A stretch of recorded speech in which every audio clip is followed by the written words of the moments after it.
I'm not about to stay nowhere for my kids. I'm not gonna forgive you. Okay? I'm not gonna forgive you. It ain't shit you can do that make me gonna forgive you.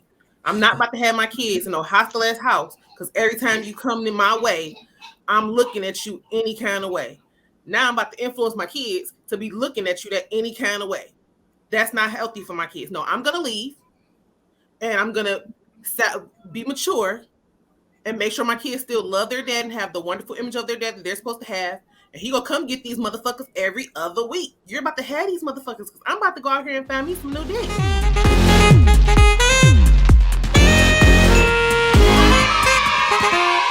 Her husband cheated on her, and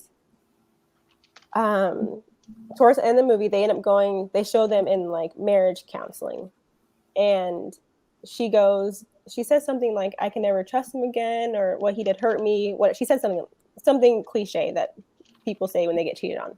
But then he said, "How do I know that if we make this work, she won't punish me for the rest of my life?" And I was like, oh. And I've watched this movie like 4 times before this, but I was a little bit younger. But I do think what Danielle said is true. If we stay in this marriage, if we keep doing what we're doing, that should be an expectation that we're going to grow that love back, that you're going to forgive me.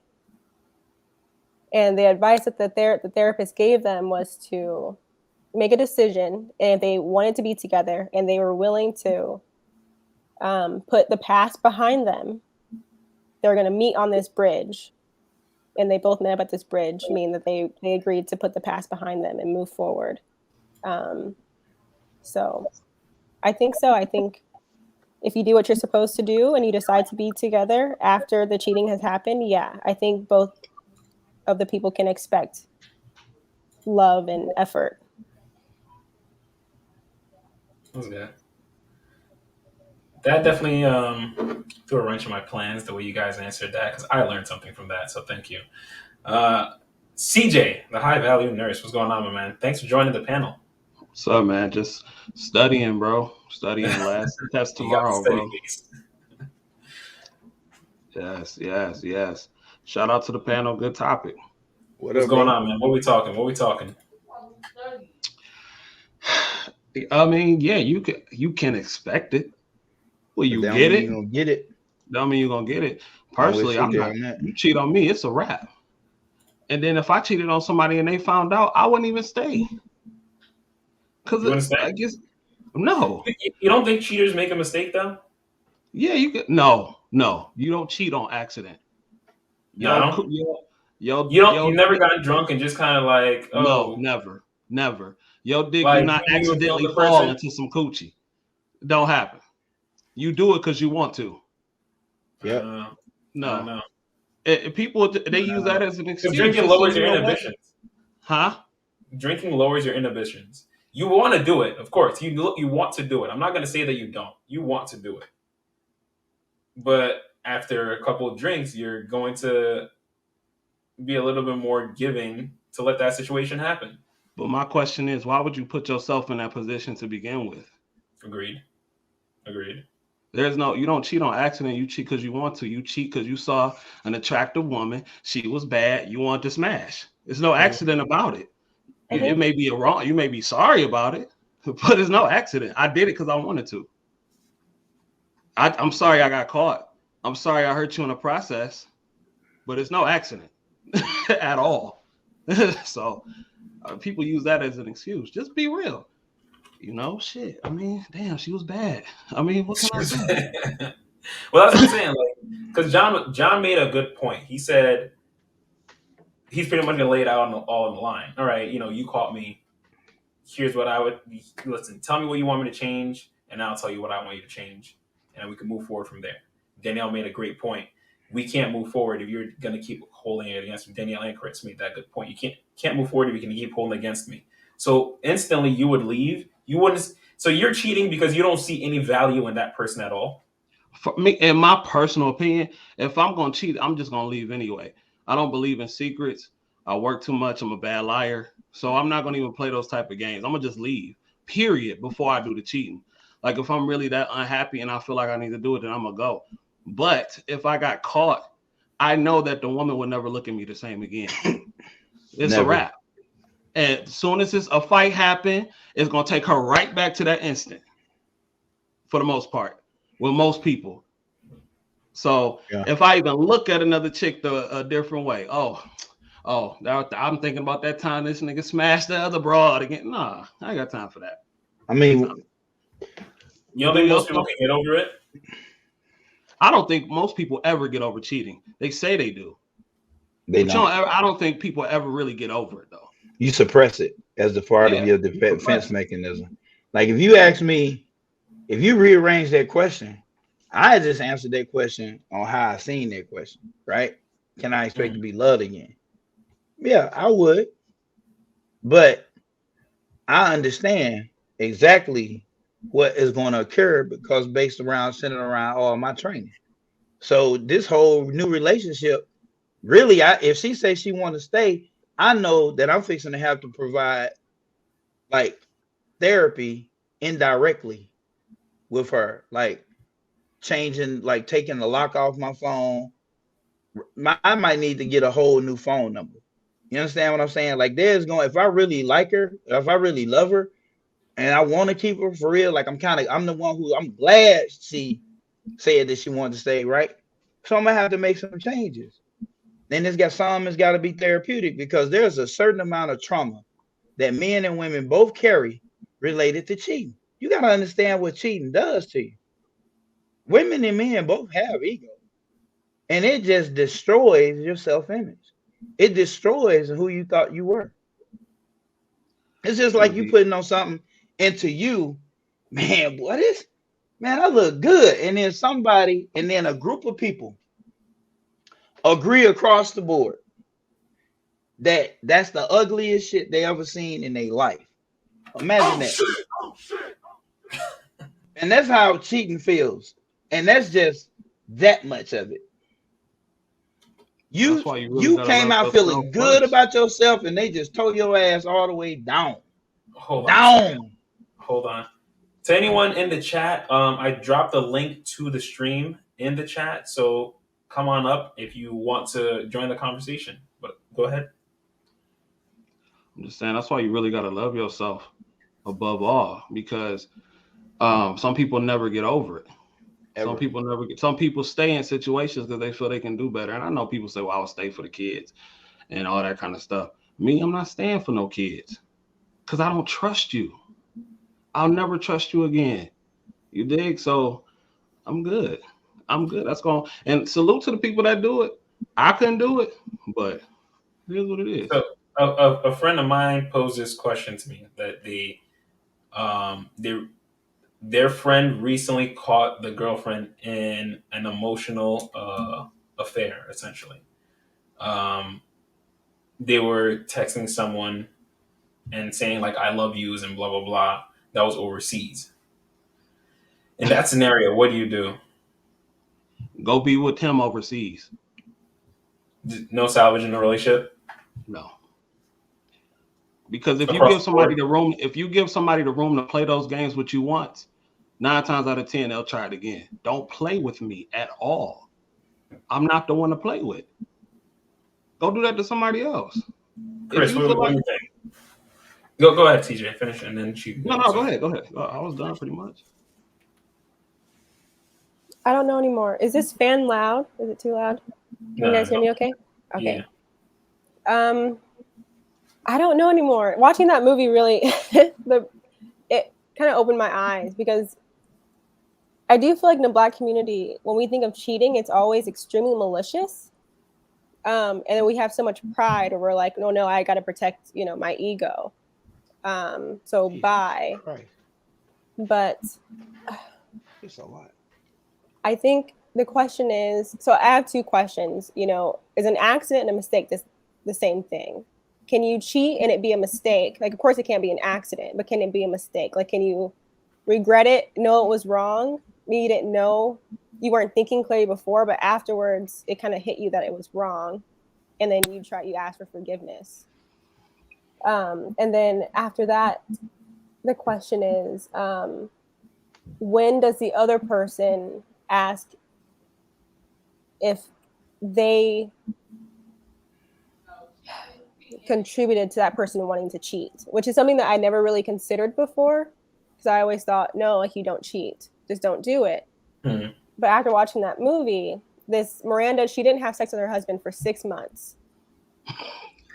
6 months. That wasn't a red flag? She wasn't, no, because she was too busy to have sex with her husband. It wasn't that, he only cheated on her one time Okay. within those 6 months. So she was turning him down for those 6 months. Yeah, because she was too busy. Like, he felt he was sexually deprived. Okay. And he cheated on her. And eventually, you know, her friends kept telling her, like, hey, are you sure he's generally a good guy? Like, we all like him. He made a mistake. And she didn't want to hear it. And then she was out on the beach with her friends, and she didn't wax her genital area. And her friend was like, dang, like, you slipping, sis. And she was like, so it's my fault. It's my fault that he cheated. Sorry, I'm so busy. And I think that day kind of like, she was being defensive. I think it clicked for her that maybe she wasn't doing enough too. And so my question is, we always go straight to, no, we're not going to forgive him, go be with that person. But when does the other person ask, okay, is there any way that I contributed to them going out and seeking this elsewhere? Did I make them feel so deprived, so suffocated that they felt like they needed to breathe somewhere else? Yeah. That's when you're supposed to have a conversation like an adult and say, you know what, my needs are not being met. You need to, you know, we need to come together and have some sort of resolve. You know what I'm saying? But to me, that's the ultimate form of disrespect.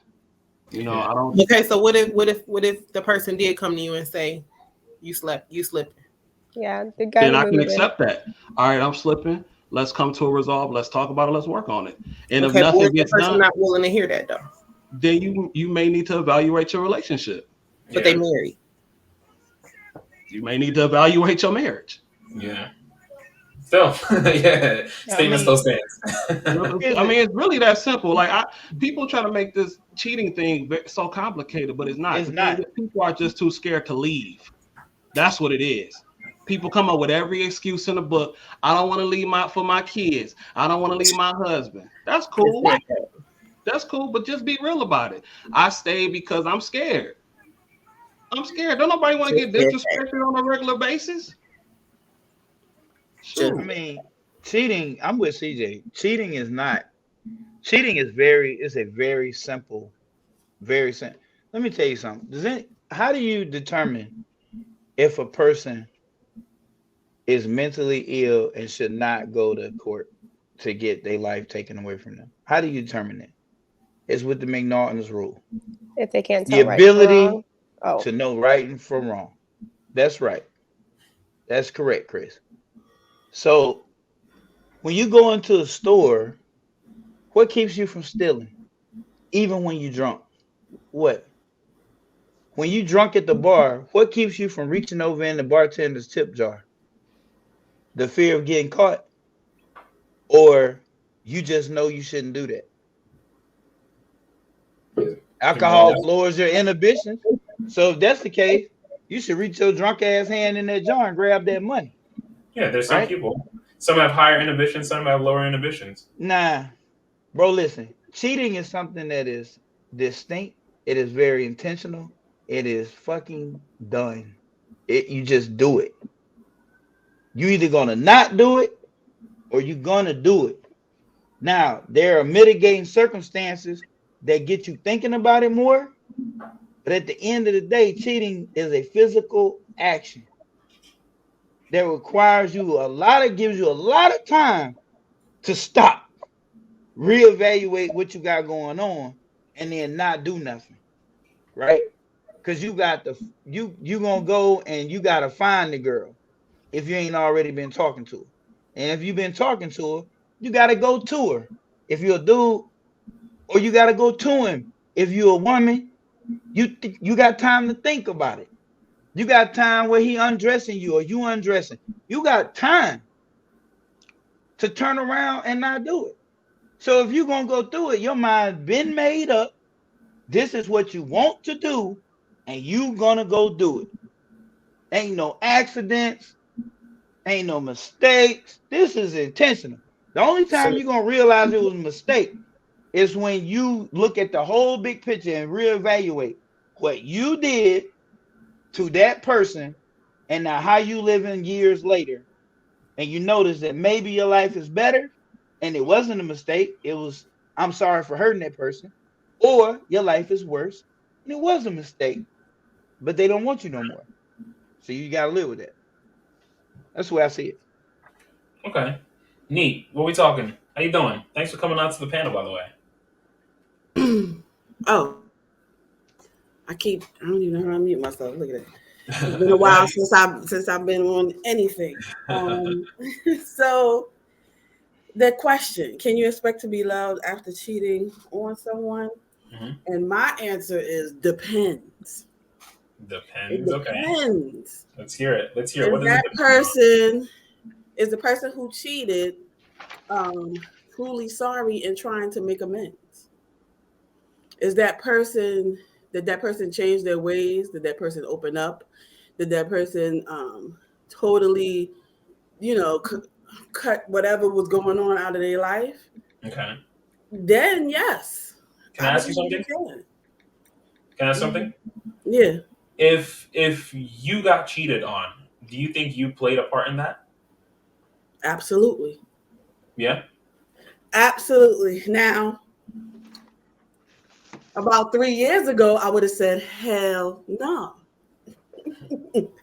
3 years ago, I'd have been like, how does I have any part in that?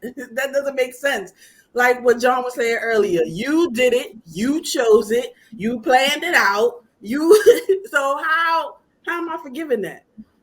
But I got a book and started listening to this person, and he kind of made me look at myself too.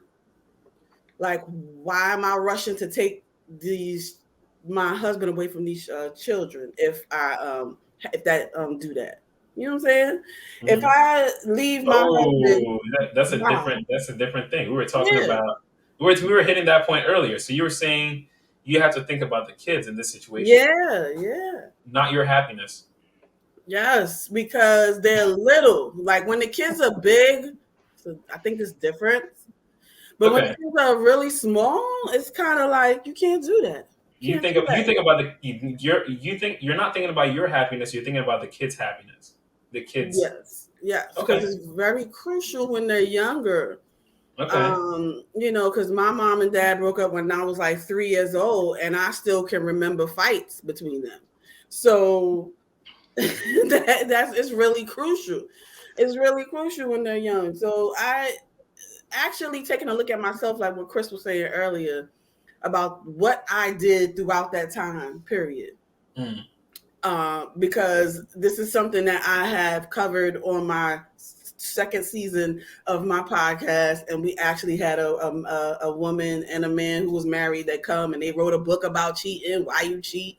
So I'm okay with revealing this. I went through this 3 years ago, so yes, I considered leaving, but I kind of look at myself. You have to look at yourself because if that person is ready to work with you and want to stay with you and want to be with you, then you can't just toss in the towel because you have children that's small and you have a responsibility to. You So play the hold on part. a second. Hold on a second, Danielle. Since you were very much on the side of happiness, do you have anything to say to that? Towards that? I disagree. I'm not about to stay nowhere for my kids. I'm not gonna forgive you. Okay? I'm not gonna forgive you. It ain't shit you can do that make me gonna forgive you. I'm not about to have my kids in no hostile ass house because every time you come in my way, I'm looking at you any kind of way. Now I'm about to influence my kids to be looking at you that any kind of way. That's not healthy for my kids. No, I'm gonna leave and I'm gonna be mature and make sure my kids still love their dad and have the wonderful image of their dad that they're supposed to have. And he gonna come get these motherfuckers every other week. You're about to have these motherfuckers because I'm about to go out here and find me some new dick. Would you Hello. try? Hello. Did I try what? Would you try Would I try what? Okay. before you like? Do you know? Let's say it was one time you guys haven't slept together in a while. He tells I'm you, never he not fucking apologizes. my husband, so that's not Would gonna you? happen. I'm never not fucking my husband, so that's not gonna happen. Well, it's just a Hello. hypothetical scenario. I can't do that. He asked me myself. I'm never gonna not fuck my husband. Okay. Hypothetical scenario. It's all. All right, finish the scenario. Finish the scenario. For whatever reason, he felt deprived, right? So he cheats. Would you consider going to therapy, marriage therapy, to try and work Yes. it out, or would you like immediately just say, no, you cheated, we're done? So what if the sex was good, but he wasn't feeling Fully emotionally satisfied by you? Then he need to go find somebody to emotionally satisfy him. Okay. So then if he stepped out and cheated in that aspect because he tried to speak to you that he wasn't emotionally satisfied, but you still weren't satisfying it and you Then that mean I'm not the one. Thank you. Okay. So then it's like there's no changing for that other person. It's I'm who I am. I'm gonna be this way. They gotta either deal with it or step away and find someone else. If you talk to me about it, I couldn't imagine that I did not try. Okay, so me personally, in my relationship, I actually asked my husband, is there anything else I can do to help you love me more? Is there anything I can do to be a better wife to you? Is there anything that you feel like I literally ask him this shit at least once a month, because never do I want to get comfortable and feel like I'm doing everything I can. Like, never do I ever feel that way. Not only do I ask my husband, I ask my kids, is there anything I could do to be a better mom? Is there anything that you didn't like? I'm always self-checking myself. So it's no way that my husband could feel like I'm not doing whatever it is, because I give you ample opportunity. Never am I not going to suck your dick. Never I'm not going to fuck. You can't come to me and tell me I'm lacking, because I'm not, because I always ask you if I am. And you never come back with anything. Well, that sounds like a perfect like you perfect wife. That's what it sounds like. I'm my husband said I am actually. Do it. You tell me I'm perfect all the time. Like, I think a lot of people are truly, because it definitely just sounds like being afraid to leave. And that's the thing. A lot of women, and in some cases, I can't blame a woman if she got a good man who providing all that kind of stuff. I'm not saying you should stay, but I don't blame you for doing it.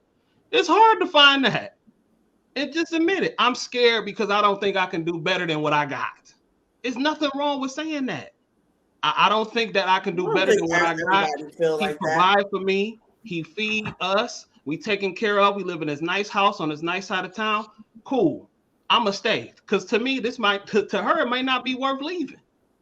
It might not. And I ain't mad at no woman for doing that. But me, the high value nurse, I'm out. Because I don't have to stay. I don't have to stay. I'm gonna be all right. So I'm all right. No, but I'm not mad at no woman for staying. You know, I get it. It's hard out here to find a decent dude. You dig? But you know, that's how bad of a chick is you. You dig? I mean, that's the real. And then some dudes gotta admit they just want to have sex with more than one woman. And if that's the case, be in an open relationship, but be honest about it. A lot of women will go for it. I've had women on my panel literally say, if he got enough money, yes, I will be one of many. Yes. Shout out to Mike Rashid. Mike Rashid got in a polygamous relationship, got 2 bras taking care of him. Most men want to have sex with more than one woman. They just scared to admit it. Go do it. If that's what you want to do, just keep it a stat. Where's the self-check? Where's the if you in a relationship, yes, when you're in that relationship, that's just your mirror. That's just your curriculum. That's just thing you have to work on when you're in a relationship.